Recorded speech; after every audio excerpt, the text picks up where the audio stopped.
watching TV9 News. I'm Pratibha.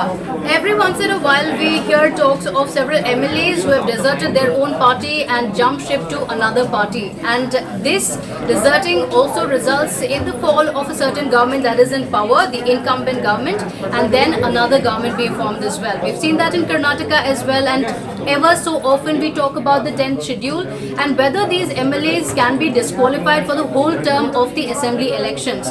Now, many have also called the 10th schedule a very powerless law because quite often we've seen these disqualified MLAs coming back into the assembly within just months of being disqualified. So what is it about? It's a very complex issue and we're seeing several of these issues come up in state after state. To understand more on it, now the Supreme Court has also asked the centre to give its response on the same, looking at what has happened in Madhya Pradesh. This is clearly something that can't have a legal answer, it has to have a constitutional answer. And this is the reason why I also spoke to the Chief Election Commissioner, the former Chief Election Commissioner, Dr. Quraishi, and this is what he said. In 1985, there was the 52nd Amendment, which introduced what is called the 10th schedule. So, and in 1985, the amendment decided that if there is a defection of more than 1/3 of the people, and or they call it merger, then it will be considered valid. And later on, it was found that 1/3 defection was very easy to engineer because after all, 1/3 of 10 is only 3, or 115 is only 5.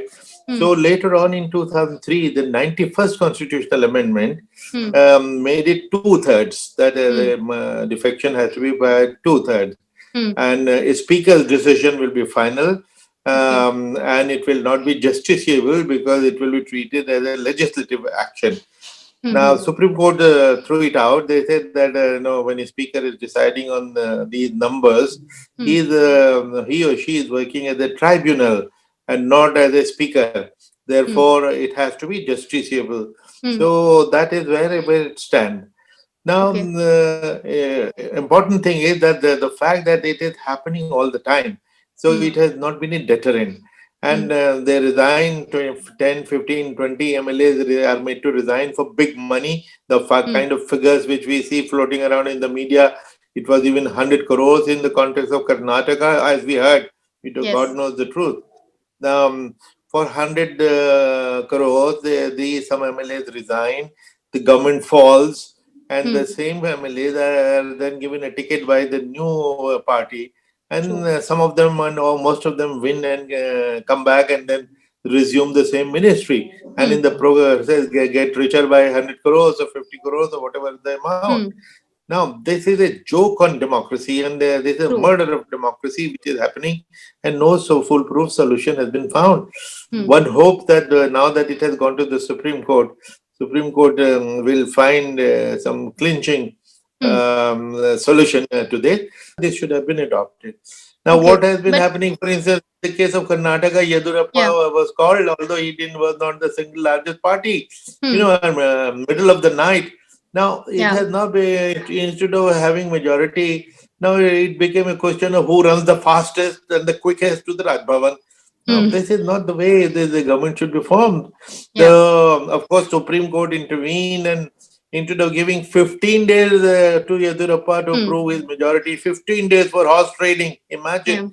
The Supreme Court said nothing doing, do it in 24 hours, and the government collapsed. So obviously the game was out, the cat was out of the bag, and you saw the result, but this is happening more regularly now. That's right, Dr. Quraishi, that's what I wanted to come to. So, Chief Justice S.S. Bobde had also spoken about it. He said, let's look at whether 6 years of disqualification would be possible or not, to look at whether 6 years disqualification is something that can be reached at.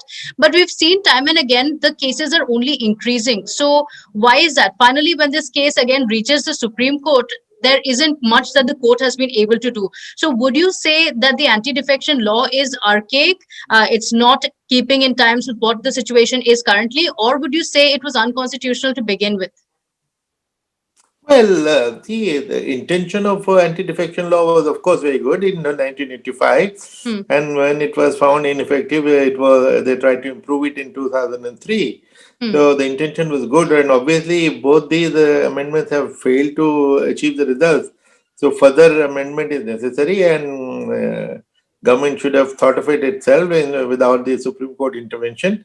And let's hope that they find a solution. And as regard 6-year disqualification, I have been writing about it, and I strongly support that there should be a 6-year ban, which will mean that within the same house, people will not come back and become minister again on wearing a different hat. Now that's a joke. And in fact, why 6 years? Because not only will they lose the membership of the current house, they will not be able to contest the next election. That is the least punitive action. Although personally I feel, and if you look at it cynically, even that is not a permanent solution, because for 100 crores, if an MLA asks to just sit at home for life, he will 100 crores earning just for ditching a party and sitting at home, bringing down the government. That's easy. Now, the difference between the majority and minority in a house is 5, 7, 10 MLAs.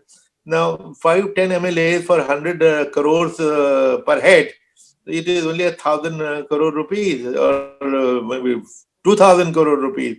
Now, for 2,000 crores, if you bring the government down and bring your own government, it's a child's play, because that is the kind of money they can earn in 2 hours. So obviously it has all become money game. And another funny dimension, bad dimension which has come. Now, contesting election has become redundant and useless. Why? Some parties may decide, why contest election? Let any 2 parties contest and we will buy the MLAs in the end. And for lesser amount, buy the MLAs. So this is a big joke, and Supreme Court has to set the house in order. But Dr. Quraishi, what happens is with the Supreme Court, because it's looking at it purely in a legal point of view, would you say, or would you want the Election Commission to have a higher power in dealing with situation like this? No, I don't think Election Commission has anything to do with this. In fact, at one stage when Veerappa Moily Committee on Administrative Reforms was going into it, I was in the Election Commission. The Moily Committee came to meet us, and they said that this question of disqualification, instead of a speaker, should it not come to Election Commission? So we opposed it. We said, look, it sounds too political, and we would not like to be sucked into politics. Let us do our job, which we are doing well, and it's better that speaker does it. But now that we have seen speakers are totally partisan, and it's very rare that they behave like speakers, and just as the governors are. So they have also become very, very arbitrary the way they're using this discretionary power. In fact, they are bringing disgrace to their office. Sometimes people demand that this office should be abolished.